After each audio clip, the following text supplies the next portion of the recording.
Hello नमस्कार दोस्तों, मैं निधि कौशिक आप सभी का स्वागत करती हूँ आपके अपने YouTube चैनल निधि कौशिक NKCC पर। दोस्तों, जैसा कि कल मैं आपको बता ही चुकी हूँ कि क्लास 11 चाहे वो यूपी बोर्ड का स्टूडेंट हो चाहे वो CBSE बोर्ड का स्टूडेंट हो, अकाउंटिंग हम सेम ही करेंगे, यानी कि इंग्लिश वर्जन में ही करेंगे। तो बिल्कुल भी कोई डर है ही नहीं और दोनों के जो सेम चैप्टर्स थे उनके बारे में भी आपको मैं बहुत अच्छे से बता चुकी हूँ। तो दोस्तों, आज मैं आपको सिखाने वाली हूँ basic rules of journal entries, यानी कि स्पेशली अगर आपको बात किया जाए कि अकाउंटिंग का 11th क्लास का जो पूरा बेस, पूरी नींव है, पूरे अकाउंट की जो नींव कही जाती है, जब तक अकाउंट आप जब तक पढ़ोगे स्टार्टिंग से लेकर एंड तक, जो सारे रूल्स, ये सारे रूल्स एक ही रूल्स के ऊपर डिपेंड करते हैं, यानी कि एक ही चीज के ऊपर डिपेंड करते हैं, डेबिट क्रेडिट वाले, कि कहाँ क्या डेबिट आएगा और क्या क्रेडिट आएगा, वो सब यही है। तो दोस्तों, basic rules of journal entries हम करने वाले हैं। इसके बेसिक 3 टाइप्स होते हैं। How many types of basic rules of journal entry? तो आप बोलोगे कि 3 टाइप के होते हैं। अगर मैं साथ के साथ हिंदी में भी इसको बोलती जाऊंगी, इंग्लिश हिंदी दोनों लैंग्वेजेस का मैं यूज करूंगी, यानी कि बाइलिंगुअल रहेगी ये क्लास आपकी। तो दोस्तों चलो देखते हैं यहाँ पर basic rules of journal entries class 11, चाहे वो यूपी बोर्ड का बच्चा हो चाहे वो CBSE बोर्ड का बच्चा हो। Let's get start. ठीक है, तो ये जो पर्सनल अकाउंट है इसको हिंदी में क्या बोलते हैं हम? व्यक्तिगत खाता। क्या बोलते हैं दोस्तों? व्यक्तिगत खाता। और जो रियल होता है इसको कहते हैं वास्तविक खाता। क्या बोलते हैं? वास्तविक खाता। और ये जो आपका नॉमिनल अकाउंट होता है इसको हम हिंदी में बोलते हैं नाम मात्र का खाता। कौन सा खाता? नाम मात्र का खाता। अब इनकी पहचान, इनमें क्या डिफरेंसेस है वो भी मैं आप लोगों को बता ही देती हूँ। दोस्तों, नंबर 1 आता है हमारा पर्सनल अकाउंट। पर्सनल अकाउंट का मतलब है जैसे कि मैं अपना कोई काम निजी करती हूँ तो मैं अपना पर्सनल काम करती हूँ, यानी कि कोई व्यक्तिगत किसी देखो अकाउंटिंग में क्या है, बिजनेस के बारे में किसने क्या लिया क्या दिया, लेन देन के बारे में जो ट्रांजैक्शंस लिखे जाते हैं वही जर्नल एंट्रीज में जो ट्रांजैक्शंस होते हैं आपके बिजनेस को स्टार्ट करते हुए या फिर एंडिंग तक, जो भी आपके ट्रांजैक्शंस होते हैं उनका लेखा करना, उनको राइट डाउन करना ही तो आपका जर्नल एंट्री होता है। तो दोस्तों, ये जो जर्नल एंट्रीज के रूल्स हैं इनमें हम यही बताने वाले हैं कि जो 3 टाइप्स हैं उन्हीं को फॉलो करते हुए आप कैसे जर्नल एंट्रीज को करेंगे।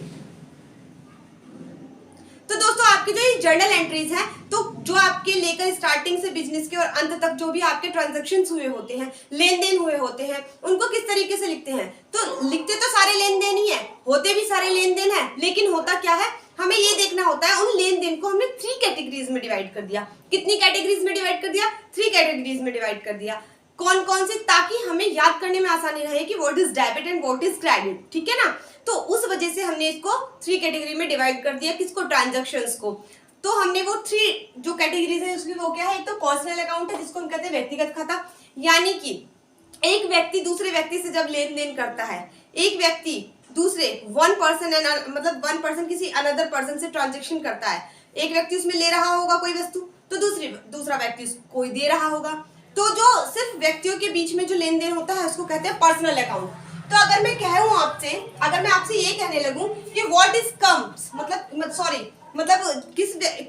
किसने वस्तु को रिसीव किया है और किसने गिवर किया है, यानी कि रिसीव करने वाला क्या होता है? डेबिट होता है। तो मैं यहां लिख दूंगी रिसीवर डेबिट और गिवर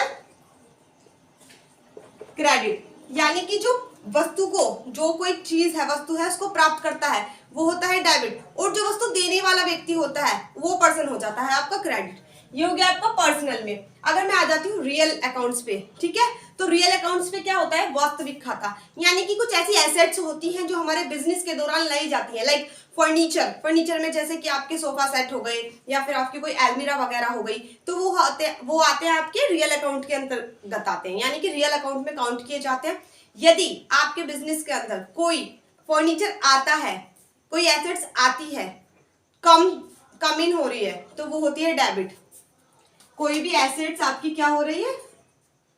कम्स, तो वो हो गई डेबिट। और मतलब अगर कोई, जो एक सिंपल सी बात है कि अगर आप कोई एसेट्स खरीदते हो तो उसको डेबिट कर देते हो।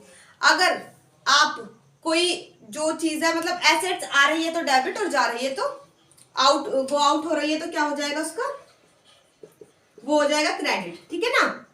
अब नेक्स्ट, रियल में आपको पता चल गया कि एसेट्स काउंट की जाती हैं, बिजनेस के अंदर आ रही हैं, कम्स हो रही हैं, कम्स इन तो डेबिट एंड गो आउट तो क्रेडिट। नेक्स्ट हमारा नॉमिनल अकाउंट, इसकी क्या पहचान है? ऐसे अकाउंट जो हमारे बिजनेस से रिलेटेड है, लेकिन ना तो वो कोई व्यक्ति है ना कोई वो वस्तु है, लेकिन उन मतलब मात्र उसको हम सोच सकते हैं, स्पर्श नहीं कर सकते, यानी कि इसको टच नहीं कर सकते।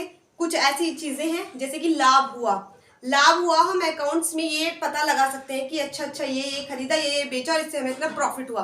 वो प्रॉफिट हम महसूस कर सकते हैं, वो प्रॉफिट को हम क्या कर सकते हैं, महसूस कर सकते हैं। इसीलिए लाभ हानि, कोई आपका अगर जैसे कि लाभ हो गया, हानि हो गई, इनकम हो गई, आपके एक्सपेंडिचर हो गए, ये नाम मात्र में काउंट किए जाते हैं ना, क्योंकि ना तो ये पर्सनल होते हैं, कोई व्यक्ति संबंधित, ना कोई एसेट्स होते हैं, जो ना तो मतलब कोई व्यक्तिगत लेन देन हो और जो ना ही आपके एसेट से रिलेटेड लेन देन हो, तो उसको क्या कहते हैं?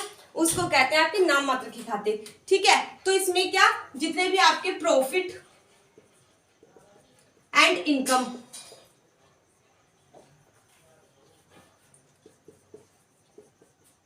प्रॉफिट एंड इनकम, वो तो हो जाएंगे आपके क्रेडिट, और जितने भी आपके लॉस या फिर आपकी जो एक्सपेंडिचर है वो हो जाएंगे आपके डेबिट। लॉस एंड एक्सपेंडिचर्स क्या हो जाएंगे आपके हो जाएंगे डेबिट। तो ये 3 रूल थे आपके। नॉमिनल अकाउंट, जो ना तो कोई व्यक्ति होते हैं और ना ही कोई एसेट्स होते हैं, वो नॉमिनल अकाउंट होते हैं जिसको हम स्पर्श नहीं कर सकते हैं। ठीक है ना। नेक्स्ट आपका रियल अकाउंट, जिसमें एसेट्स से रिलेटेड आपके लेन देन होते हैं। नेक्स्ट आपका जो पर्सनल अकाउंट है, जो व्यक्ति से संबंधित लेन देन किए जाते हैं। दोस्तों, जब हम जर्नल एंट्री की आपको कल एक क्वेश्चन करके दिखाएंगे, नेक्स्ट पार्ट में आपको हम जर्नल एंट्री का एक क्वेश्चन करके दिखाएंगे, आपको उसमें ये सब चीजें क्लियर हो जाएगी। लेकिन जर्नल एंट्री को बनाते हुए 2 चीजों का भी विशेष ध्यान रखना पड़ेगा, मैं वो यहाँ पर लिख देती हूँ। एक चीज तो आपकी ये हो जाती है, अगर किसी भी एंगल से तुम्हारे व्यापार के अंदर कैश आ रहा है, क्या कैश कम इन हो रहा है, तो वो हो जाता है डेबिट। किसी भी एंगल से, अगर आप मान लें यहाँ पे एसेट्स तुमने खरीदी तो तुमने पैसे दिए तभी आपको वो एसेट्स मिली। ठीक, तो अगर तुमने परचेज किया है तो आपके पास से कैश क्या हो रहा है, जा रहा है। पैसा देकर ही तो चीज खरीदोगे, वस्तु तो आ रही है लेकिन कैश जा रहा है, तो कैश को कर दो क्रेडिट। देखो, कैश अगर कम हो रहा है, कम इन,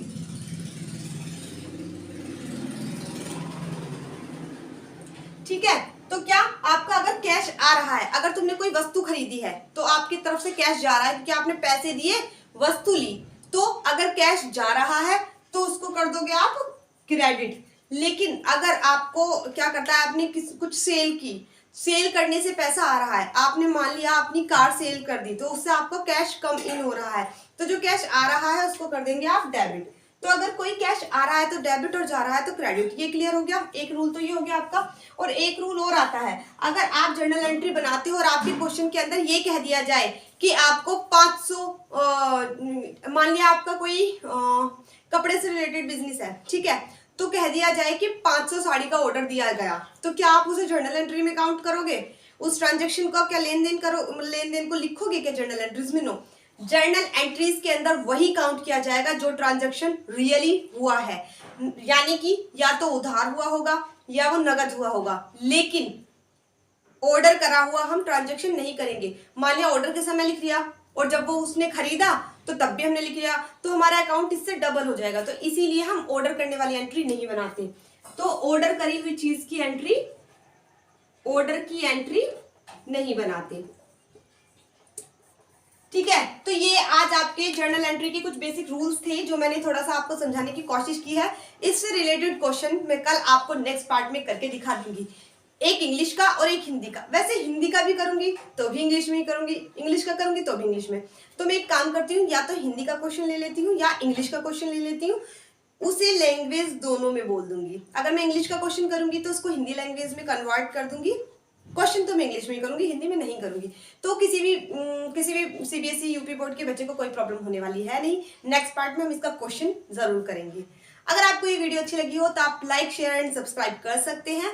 और जिनको जरूरत है स्टार्टिंग से अकाउंट करने की, बिल्कुल आसान तरीके से करने की, जिसको बिल्कुल नहीं आता वो यहाँ से कर ले, तो उसको बहुत अच्छे से अकाउंट समझ में आने वाला है। अगर किसी को नहीं पता है तो आप उसको मेरी वीडियो शेयर कर सकते हैं। Thanks for watching.